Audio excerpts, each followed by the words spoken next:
जय श्री राम। महर्षि वाल्मीकि को प्रणाम।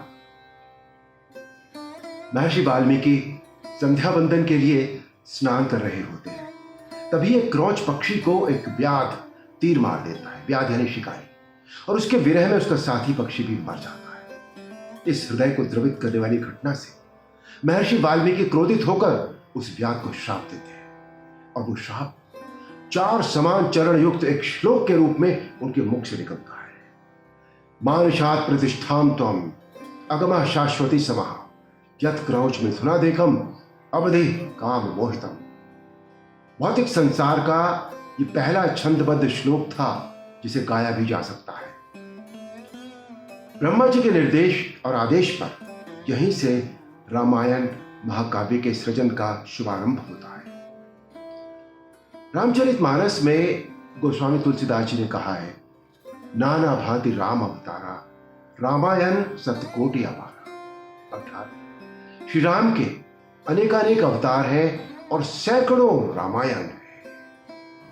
इसी प्रकार राम कथा के वक्ता और श्रोता भी कई हैं, परंतु ये कथा जिसे महर्षि वाल्मीकि जी महाकाव्य के रूप में लिख रहे हैं, ये वो कथा है जो महाज्ञानी काकभूषुंडी जी ने भगवान श्री हरि के वाहन गरुड़ जी को सुनाई थी, और जो उस समय घटित भी हो रही है।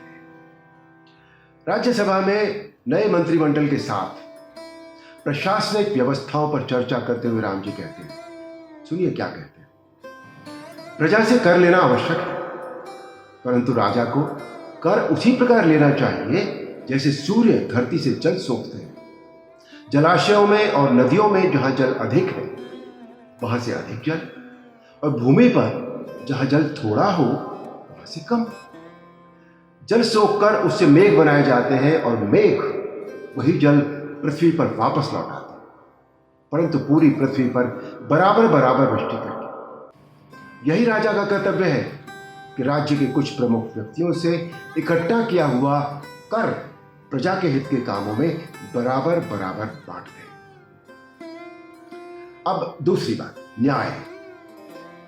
आधी रात को न्याय मांगने आई एक ही स्त्री को प्रहरियों द्वारा यह कहकर लौटा दिया जाता है कि कल दिन में दरबार में आना।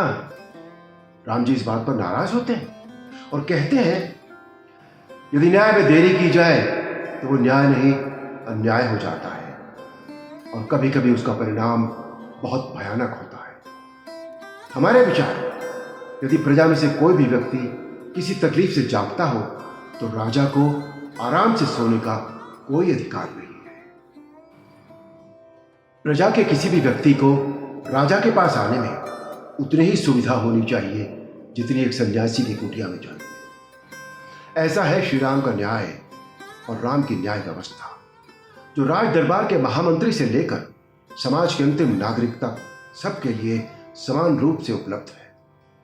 और आज न्याय के लिए न सिर्फ लंबी लंबी प्रतीक्षा होती है, बल्कि कभी कभी तो न्याय की प्रतीक्षा में पीड़ित व्यक्ति दुनिया ही छोड़ देता है।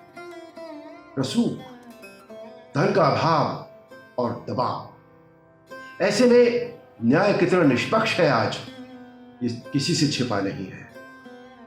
और आज ऐसे में बहुत जरूरत है रामायण की और श्री राम के आदर्श की। जय श्री राम।